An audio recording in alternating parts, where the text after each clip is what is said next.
Bonjour à tous, bienvenue dans un nouveau tutoriel de Xscientific Graphic Tuto. Ce tutoriel va être l'équivalent d'un tutoriel réalisé sur Photoshop récemment.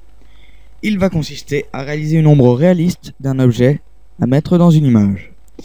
Pour ce tutoriel, je vais utiliser les mêmes images que celles du tutoriel Photoshop pour que si vous utilisez Photoshop et GIMP, vous puissiez connaître les différences.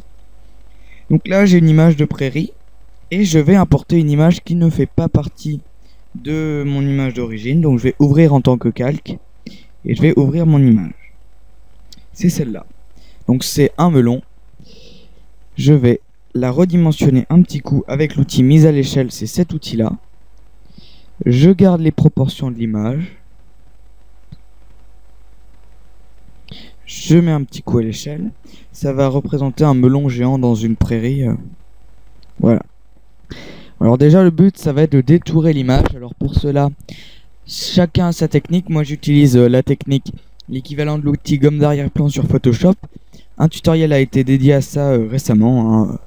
Très récemment, il n'y a même pas une heure. Bref. Donc je vais aller dans transparence, couleur vert alpha, je vais sélectionner la couleur blanche. Et je vais valider simplement que ça me met à moitié transparent. Donc c'est embêtant. Donc ce que je vais faire, je vais plutôt faire baguette magique. Je vais déjà supprimer tout ça. Enlever la sélection. Puis je vais enlever ce qui me gêne avec la gomme. Voilà, donc j'ai à peu près un melon comme ceci. Sinon, je vais plutôt utiliser l'outil ciseau intelligent. Voilà, donc là on a notre image de melon. Donc la première chose qu'on va devoir faire, ça va être de tout sélectionner sauf le melon. Donc pour ça, baguette magique tout autour.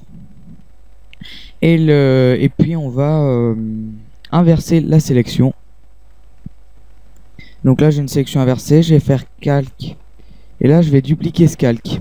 Donc calque, dupliquer le calque. Alors, en fait je vais annuler ma sélection pour le moment. Et le nouveau calque je vais le vider en appuyant sur la touche Supr. Alors on voit pas que je l'ai vidé hein, forcément. Et je vais le placer en dessous. S'il veut bien le placer en dessous. Donc, je vais faire comme ça.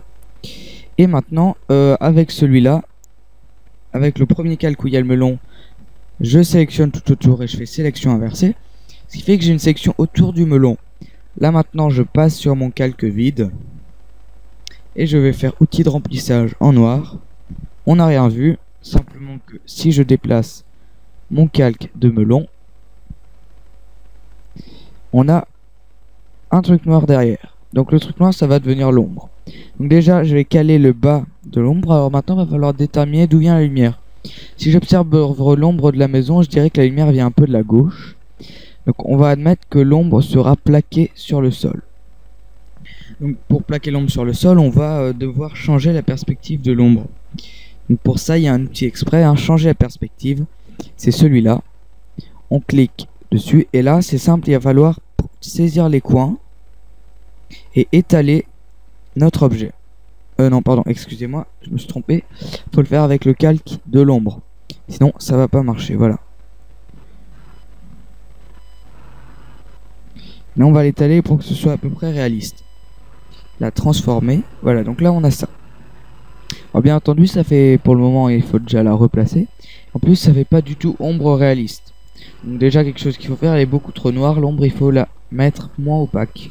On dirait quand même pas une ombre, vous voyez il y a quelques nuages, une ombre n'est jamais parfaitement nette. Donc c'est pas bien compliqué, on va faire filtre, flou gaussien. Alors en fonction de la luminosité vous réglez plus ou moins de flou, hein. Moins il y a de soleil, plus il y a de nuages, plus il faut mettre de flou. Moi je vais mettre à peu près 10 de flou gaussien, je vais valider, voilà. Là ça donne une ombre à peu près réaliste. Si on trouve qu'elle est trop opaque, ici avec cet outil, cette barre on baisse l'opacité. Donc là on a créé une ombre relativement réaliste de ce melon. J'espère que ce tutoriel vous a plu. Si vous a plu, je vous invite à aimer la vidéo, à vous abonner et à aller voir nos autres tutoriels. Et sur ce, je vous dis à bientôt.